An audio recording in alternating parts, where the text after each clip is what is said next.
The Seahorse Effect by Seahorse. Chapter 24. A Visit from a Friend. The living force outside hummed softly as things settled down for the night, and the cool air from the oncoming dusk drifted through the living room's open windows.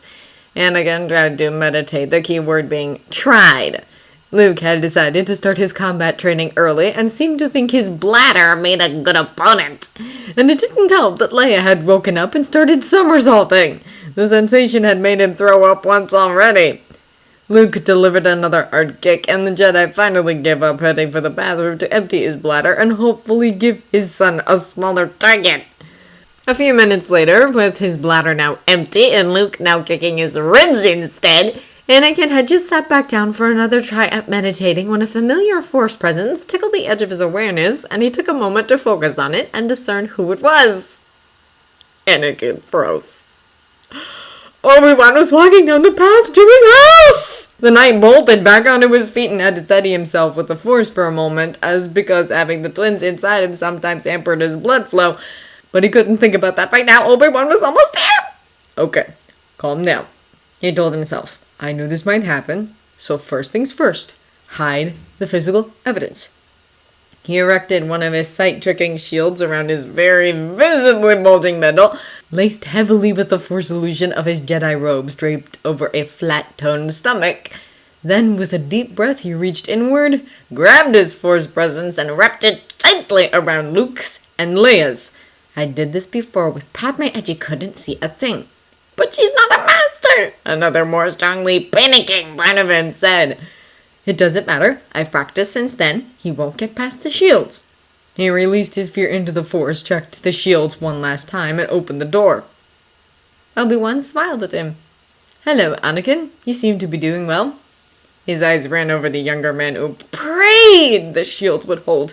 I see you've kept up your training. Quietly, Anakin released his relief into the force and grinned back. Thank you, Master. It's good to see you, too. And it was, despite his earlier panic. I'm not your master anymore, Annie. You don't have to call me that. He gestured at the door with his small suitcase. May I come in? The pregnant knight stepped back and away from the door in silent invitation, and Obi-Wan followed him into the house.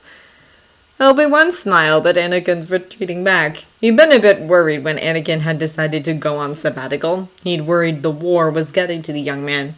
Well, it looks like this helped a great deal, he thought to himself.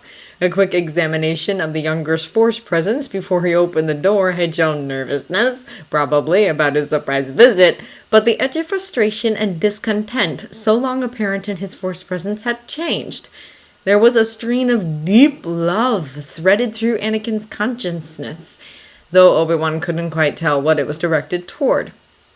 Well, I suppose I'll just have to ask, he thought. Oh, I hope he hasn't become attached to someone. The younger seated his old master in the living room, and Obi-Wan took a moment to admire the darkening view through the windows.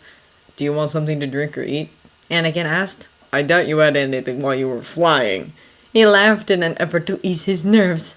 No, I'm fine, thank you, the older Jedi answered. Actually, would you mind if we talked tomorrow? It was a long flight here, and I'm rather tired. Anakin laughed again, and this time it was more genuine. I'm surprised you made it. You probably white-knuckled it the whole flight. There's a guest room right over there. He opened the door a crack and scanned the room for any visible baby items. But there seemed to be none, so we opened the door wider, and Obi-Wan walked in with his small bag. I'll see you in the morning, Obi-Wan. Then he quickly shut the door and breathed in deeply. He dodged the first bullet, now he just had to last until Obi-Wan left.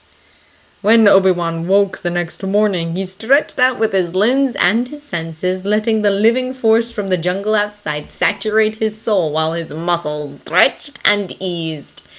This was the best he had felt in a long time. The sounds of cupboards opening and shutting, followed by running water, told the Jedi Master that Anakin had started making breakfast. I could get used to this, he thought, and then realized that it was true. The war, with all its accompanying urgency and stress, was over. Now he could enjoy waking up from a full night's sleep instead of being jolted awake from a quick catnap between battles. Relishing that thought, Obi-Wan grabbed a change of clothes and went in search of a fresher unit to get ready for the day. Good morning. Obi-Wan said as he walked into the kitchen, hair still slightly damp. Anakin jumped slightly at the greeting. "Good morning," he replied, throwing a shield around his middle. Thank goodness he'd been facing away from the door when his old master came in. Obi-Wan smiled contentedly.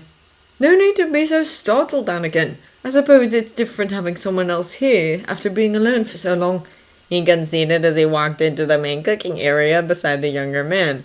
Noticing the pan of eggs Annie had on the stove, he reached for the spatula in front of the younger man. His arm brushed something, and he looked down. Nothing was there. Puzzled, he looked a little closer. The hastily erected illusion collapsed, and Obi-Wan got a very good look at his 7-month pregnant best friend.